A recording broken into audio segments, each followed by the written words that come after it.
자, 여러분 반갑습니다. 그러니까 우리 지난 주말 수업이죠. 지난 토요일 수업을 이 영상으로 대체를 할까 합니다. 그래서 영상이 좀 문제가 있어서 지난주 수업에 대한 내용을 좀 압축해서 영상으로 전달을 해드리도록 하겠습니다. 우리 봄 1입니다. 봄 1에 5페이지부터 이제 얘기를 좀 해볼 건데요. 5페이지에 이제 우리 개념학습 이야기가 나와 있어요. 이 개념학습 이야기가 나와 있는데 원래 우리는 현대시 파트에서는 우리 3강부터 정리를 했었거든. 이유는 이제 1강이나 2강 이런 것들이 크게 중요하지 않았고, 그 다음에 지금 우리 개념학습 파트가 사실상 이게 이제 연계되기가 조금 애매한 작품들이 있어서 따로 정리를 안 했어요. 그런데 이제 우리 이제 봄 1에는 이 개념학습부터 나와 있으니 그러니까 여러분들 두 가지 이유 때문에 여기를 좀 짚고 넘어갈까 합니다. 첫 번째로는 혹시나 하는 마음이에요. 뭐 나올까 하는 그런 마음이고, 그다음에 지금 두 번째가 뭐냐면 여러분들 지금 내신 기간이잖아요. 그죠? 그래서 내신에 대한 어떤 수요 때문에 여러분들이 혹시라도 내신에서 이 작품을 다루게 된다면 어느 정도까지 하면 좋을지 그걸 얘기를 좀 해보도록 하겠습니다. 자, 첫 번째 이제 고양이 시죠. 봄은 고양이로다. 요거 갈 텐데 이제 앞으로 이 어떤 걸 정리를 해야 될지 좀 얘기를 해줄게. EBS가 여러분들이 정리를 할 때 현대시 파트 있잖아요. 정리를 할 때는 크게 세 가지 포인트가 있어요. 첫 번째가 이제 주제가 중요한 시가 있습니다. 그러니까 보통은 이 주제가 중요한 시들이 일반적이야. 그래서 보통 이런 시들은 보기에 주제를 언급하는 이런 단서들을 달고 나오잖아.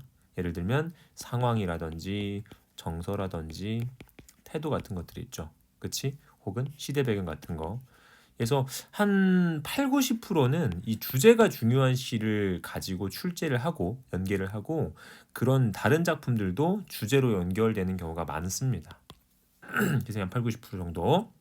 그리고 이제 두 번째로는 시어의 어떤 의미라든지 기능이 중요한 시들이 있습니다. 이제 시가 가지고 있는 이 시어의 의미들이 좀 구절풀이가 좀 어렵거나 아니면 의미를 일반적으로 판단했을 때 조금 어렵게 느껴지는 것들 아니면 기능이 굉장히 중요한 시어들 이런 것들이 좀 많이 있는 시들은 또 여기 거기를 또 연계하기도 해요. 내가 봤을 때는 요게 한 이제 10에서 한 15% 정도 되지 않을까 싶어요. 그리고 이제 가장 안 나오는 파트가 뭐냐면 표현 파트예요. 그러니까 이게 왜 그러냐면 지금 여러분들이 이 고양이 시만 해도 이제 고1 과정에 있거나 심지어 중학교 과정에도 있는 시라서 딱히 뭐 어려울 게 없단 말이지. 그쵸? 근데 이게 이제 굳이 여기 잡혀 있는 건 말 그대로 개념 학습이잖아. 그지? 이 개념 학습 중에서 얘는 표현을 문제로 내고 싶었던 거야. 그래서 여러분들이 이 표현 관련된 어떤 영역을 이렇게 좀 다뤄보자 해서 첫 번째 파트로 이제 얘가 나왔습니다. 그래서 사실 얘는 뭐 주제도 딱히 중요하지 않고요.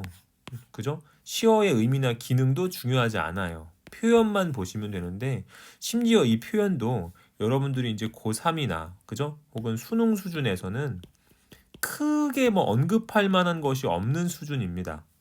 오케이?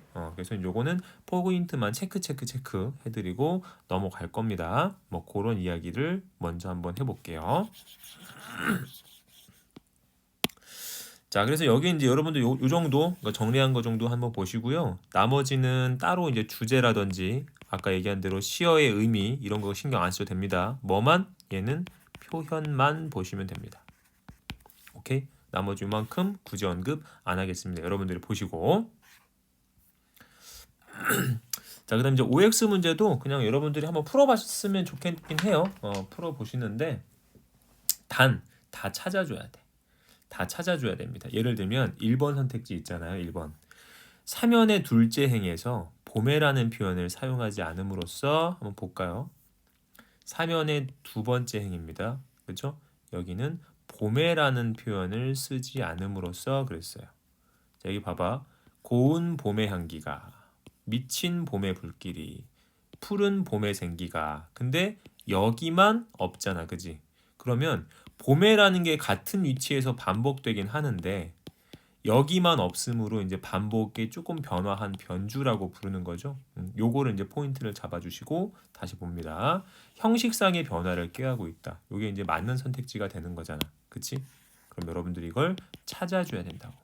변주라는 개념과 함께. 알겠어? 그러니까 이걸 굳이 왜 하냐면 내신 때문입니다. 그래서 웬만하면 하나씩 다 찾아주세요. 윗글은 유사한 문장 구조를 활용해서 이미지를 나열하는 방식으로 시상을 전개했다. 이것도 한번 봐야죠. 이게 이제 나열이냐, 이미지의 나열이냐, 또 대꾸가 사용이 됐느냐, 요거 이제 한번 보겠습니다. 자, 무엇이 뭐하도다, 무엇이 뭐하도다. 대꾸 맞죠?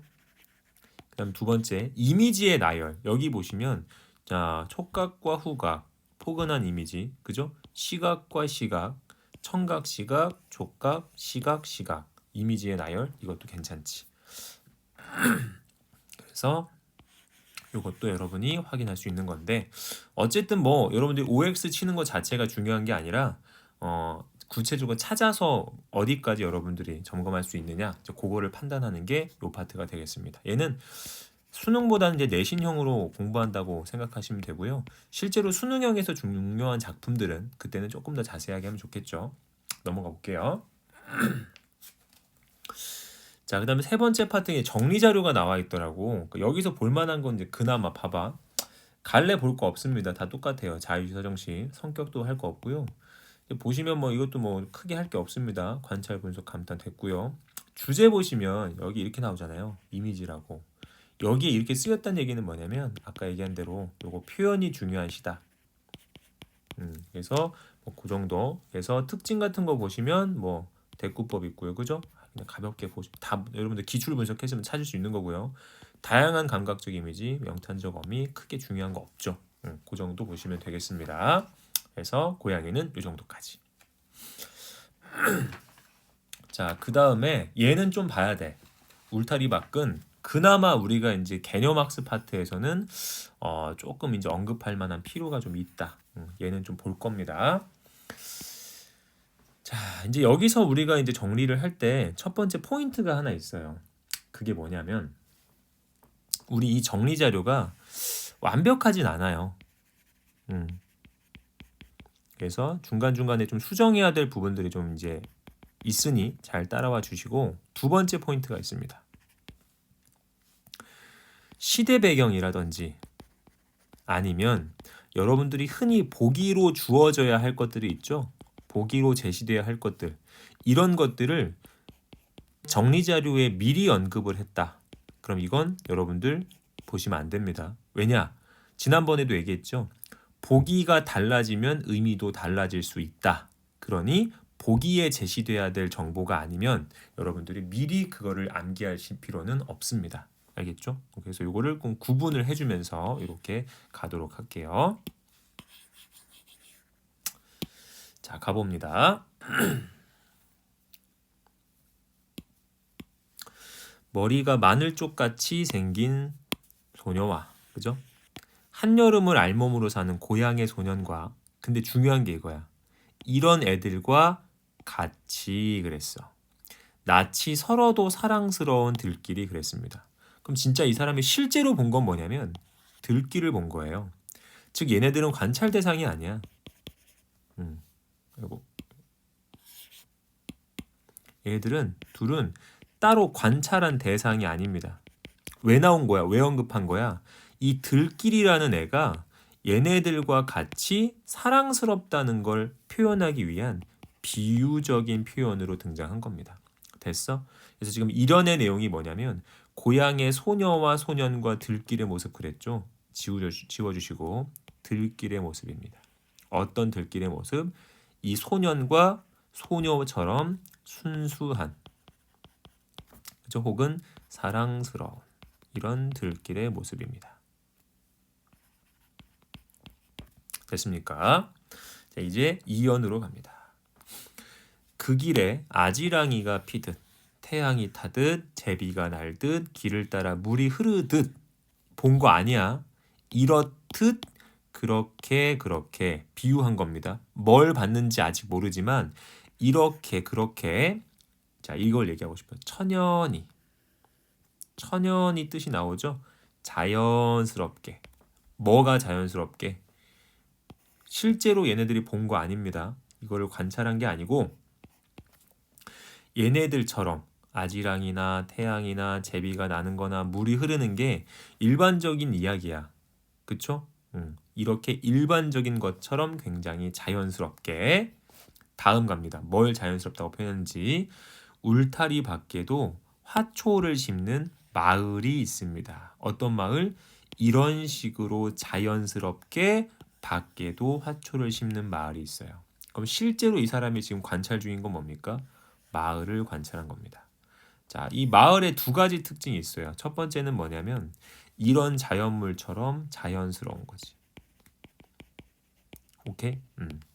그 다음에 두 번째가 요 표현을 잘 봐봐라. 울타리 안과 밖을 구분하지 않았다. 이 구분하지 않았다는 게 어떤 거냐면 이런 거예요. 울타리 밖, 안. 뭐 울타리 안이라고 우리 집이라고 여기만 이렇게 풀을 이렇게 심어 놓고 있는 게 아니라 굳이 구분하지 않고 밖에도 심은 겁니다. 됐습니까? 그래서 뭐라고 한 거야? 여기 이렇게 나온 겁니다. 안과 밖을 구분하지 않았다. 그래서 자연과 인간을 조화롭게 봤다. 이런 표현입니다. 그래서 이 이제 두 번째 두 가지 기능, 마을은 이렇게 두 가지 속성을 가지고 있습니다. 자, 그런 마을이 오래오래 장광이 부신 마을이 있습니다. 밤이면 더 많이 별이 뜨는 마을이 있습니다. 전반적으로 이 사람이 지금 관찰한 건 뭐냐면 전반적으로 첫 번째로 봤던 게 들길이죠. 됐어? 이 들길 이렇게 이제 이렇게 그지? 이 들길 끝에 뭐가 있냐면 마을이 하나 있는 겁니다. 됐어? 그래서 이 사람의 시선은 들길을 봤다가 마을로 옮겨간 거죠. 됐습니까? 그래서 중간중간에 이런 들길을 비유하는 표현과 마을을 비유하는 이런 표현들은 실제로 이 사람이 관찰한 것이 아니라 그죠? 비유적인 표현으로 사용된 거다. 그 정도 하시면 되겠습니다. 됐어요? 이 정도 여러분들 한번 정리한 거 보시고 자, 그 다음에 다음 장 넘겨보도록 가볼게. 얘도 마찬가지예요. 얘도 마찬가지로 뭐 1번 같은 거 사실은 뭐 크게 할 거 없지. 소년과 같이 행을 나눔으로써 소년과 소녀를 바라보는 화자의 시선이 동일한 비중이다. 여기 나와 있잖아. 그지? 소년 한 줄, 한 행. 소년 한 행. 그죠? 소녀와 소년이 각각 한 행이고 문장 구조도 동일하죠. 그럼 당연히 이제 동일한 비중이라고 얘기하겠지. 그죠? 이런 겁니다. 직유 표현 찾기가 어렵지 않았을 거고요. 그죠? 자, 윗글은 마을을 반복적으로 제시해서 변화하는 마을의 속성을 드러냈다. 근데 여기서 이제 마을을 제시를 한 건 맞아요. 그리고 마을을 반복했느냐? 그것도 한번 봐야죠. 여기 마을이 반복된 게 맞네요. 그죠? 마을이 있다, 마을이 있다, 마을이 있다. 반복은 맞아. 여기까지는 어때? 괜찮아요. 근데 이 마을의 속성은 크게 두 가지라 그랬지? 어떤 거죠? 자연스럽다. 또 인간과 자연이 조화롭다. 그치? 근데 여기는 뭐야? 변화되는 마을의 속성이 아닙니다. 그래서 여기서는 마을의 속성 두 가지. 자연스러움. 그리고 두 번째는 인간과 자연의 조화가 있는 그죠? 이런 마을입니다. 그래서 그 정도까지 여러분들이 디테일하게 나머지 OX 문제를 잡아주시면 되겠습니다. 디테일이 중요해요. 다 찾을 수 있어야 돼. 한번 찾아놓으면 보여. 근데 그 이상으로 뭔가 하지 않으면 여러분들 내신에서 이게 나오거나 아니면 또 수능에서 언급이 돼도 체감이 잘 안 돼요. 이걸 내가 했나? 체감이 잘 안 되니까 좀 디테일을 지켜서 나머지 거 정리를 해주시고요. 자, 자연시선이 굳이 안 봅니다. 성격의 향토적 같은 거, 토속적 같은 거, 자연친화적 같은 거, 회화적 같은 거 있는데 여기서는 뭐 그나마 선택지화 될 수 있는 게 이런 거죠. 이거는 당연히 시골스러움 드러나는 거지. 그런 시어들이 있는 거고요. 회화적이라는 게 마치 그림처럼이죠. 근데 이 그림처럼 쓰였다는 건 어떤 거냐면 시각적인 이미지가 주로 쓰인 경우입니다. 당연히 선택지에 주로 시각적인 이미지를 사용했다. 그러면 맞는 겁니다. 오케이. 그리고 이제 주제 보시면 뭐 인간과 자연의 조화로운 삶에 대한 소망 이렇게 나와 있는데 우리는 이렇게 주제를 외우면 안 돼요. 그 이유가 있습니다. 왜냐? 우리가 주제를 잡는 틀은 이게 아니었지. 뭐였지? 상황, 정서, 태도였습니다. 자, 상황은 이 사람이 뭐죠? 들길과 마을을 관찰하는 거고요. 됐어? 그다음에 여기서 정서나 태도는 딱히 드러나지 않죠. 이런 걸 뭐라 그래요? 감정의 절제라 그래요. 됐어? 그냥 뭐야? 관찰한 내용을 객관적으로 전달하는 거야. 그러다 보니까 감각이 빠져있지. 여기 주제에 감각이 빠져있죠. 그죠? 그 정도 잡으시고요. 특징에 뭐 이런 거 반복 어렵지 않죠. 시각적 이미지 아까 회화적이랑 얘기했습니다. 하나의 시어로 독립적인 연을 구성 어렵지 않지. 이 천연이 얘기하는 거잖아. 그죠? 이런 거 잡기가 어렵진 않다 해서 내용상 여러분들이 크게 어려울 거 없었습니다. 그 정도 정리하시면 되겠습니다. 자, 그다음에 유리창 이것도 뭐 굳이 안 할 거예요. 너무 유명하고 또 연계도 굳이 안 될 건데 여기서 우리가 이제 하나 볼 게 하나 있어요. 바로 내신을 위해서 요 표현을 하나 잡을 겁니다. 요 표현이 아마 여러분들이 익숙하지 않을 거라서 얘기를 한번 해볼게요. 현대시의 감탄사가 아라는 감탄사가 전통적인 형식을 계승했다. 그럼 어떤 전통적인 이 갈래 중에 이런 특징을 갖고 있었던 누군가가 있었던 거잖아. 어디부터 거슬러 올라가냐? 향가부터입니다. 신라시대죠. 이 향가는 우리가 이제 보통 10줄이 완성이라고 부릅니다. 그래서 보통 4줄, 4줄, 2줄 이렇게 잡죠. 여기서 이 2줄 마지막에 첫 번째, 즉 9번째 줄이죠. 이 9번째 줄을 우리가 낙구라고 불러요. 이 낙구 첫머리에는 보통 뭐가 오냐면 감탄사 오죠. 그래서 시를 하나, 둘, 셋, 3등분 했을 때 3등분의 첫머리에 감탄사가 오는 거 옛날 향가의 특징입니다. 이 향가가 이제 지나고 나서 고려를 지나 조선으로 가면 시조라는 갈래가 발생하죠. 근데 이 평시조 자체도 초장, 중장, 종장 3단 구성인데 이 종장 파트의 첫머리에 감탄사가 오는 경우가 많았다 이거야. 종장 첫머리에 감탄사.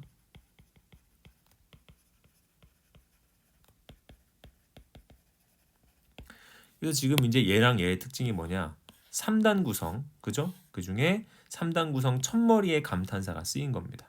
그래서 우리 시도 마찬가지로 현대시도 마찬가지로 이제 3단 구성은 아니지만 이렇게 지금 우리가 4가지로 이렇게 구분을 해놨지만 마지막 파트의 첫머리, 마지막 파트 첫머리가 감탄사로 시작을 한다. 이게 옛날 향가의 전통을 계승해서 시조의 전통을 계승했다고 얘기할 수 있는 거죠.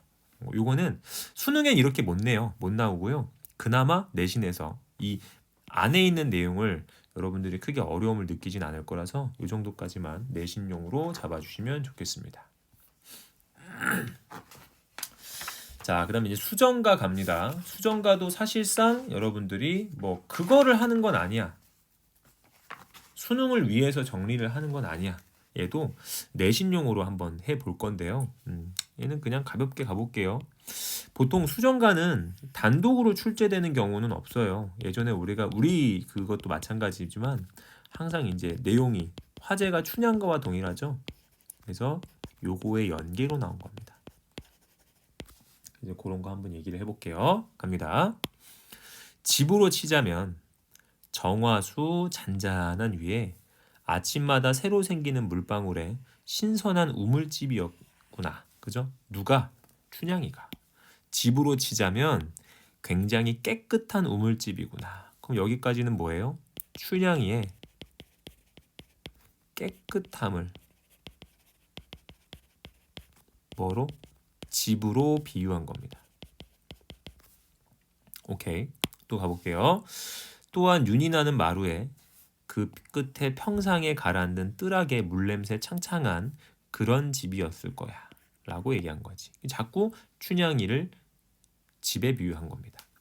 서방님은 바람 같다고 한들 자 어느 때고 바람은 어려올 따름 요거를 조심해야 돼. 어리오오리라고 나와 있죠. 이걸 이렇게 해석하세요. 어련히 올 따름.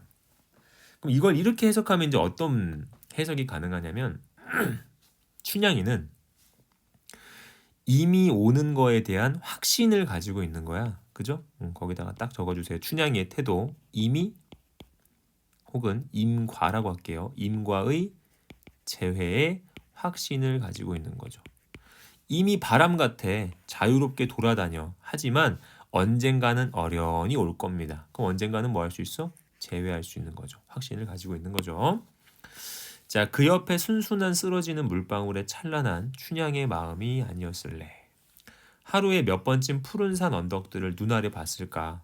그러면 그때마다 일렁이 오는 푸른 그리움에 어울려. 여기나 그죠? 그립다. 임에 대한 그리움이죠. 흐느껴 물살 짓는 어깨가 얼마쯤 하였을까? 흐느껴서 물살 짓는 어깨라는 건 이제 울 때 이렇게 어깨가 들썩이는 거죠. 진실로 우리가 받들 산신령은 그 어디에 있을까마는 산과 언덕들 만리 같은 물살을 굽어보는 춘향은 바람에 어울린 수정빛 임자가 아니었을까 해서 두 번째도 전반적으로 춘향이의 상황이나 정서를 비유적으로 표현한 겁니다. 그래서 상황 같은 거는 나와 있죠. 이별의 상황이야. 그죠? 정서는 그래서 뭐야? 그리움이죠. 됐습니까? 만약에 태도를 잡자고 한다면 아까 요 파트 잡을 수 있겠죠? 뭔데? 임과의 재회를 확신하는 거. 됐습니까? 그 정도 보시면 되겠습니다. 내신용어로.